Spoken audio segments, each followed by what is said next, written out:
আল কোরআন নাজিল হওয়া। যেই কোরআন নাজিল হওয়ার পরে আইয়ামে জাহেলিয়াতে আরবের যত নোংরা সংস্কৃতি ছিল সব কিছু ধুয়ে মুছে পরিষ্কার হয়ে গেছে, হয়নি? আইয়ামে জাহেলিয়াতে শিরিক ছিল, আইয়ামে জাহেলিয়াতে সুদ ছিল, সুদ। আইয়ামে জাহেলিয়াতে মাদক দ্রব্যের প্রচলন ছিল, নারীর অবমাননা ছিল, মেয়েদেরকে জীবন্ত কবর দেওয়া হতো, জেনা ছিল, ব্যভিচার ছিল, ধর্ষণ ছিল, মেয়েদের অধিকার ছিল না, দাস প্রথা ছিল, জুলুম ছিল, অন্যায়, মারামারি, কাটাকাটি, রাহাজানি, যুদ্ধ বিগ্রহ, এগুলো আইয়ামে জাহিলিয়াতে পূর্ণ ছিল।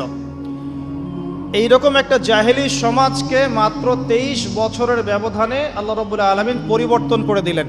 সুবহানাল্লাহ। কে পরিবর্তন করলেন? মুহাম্মদুর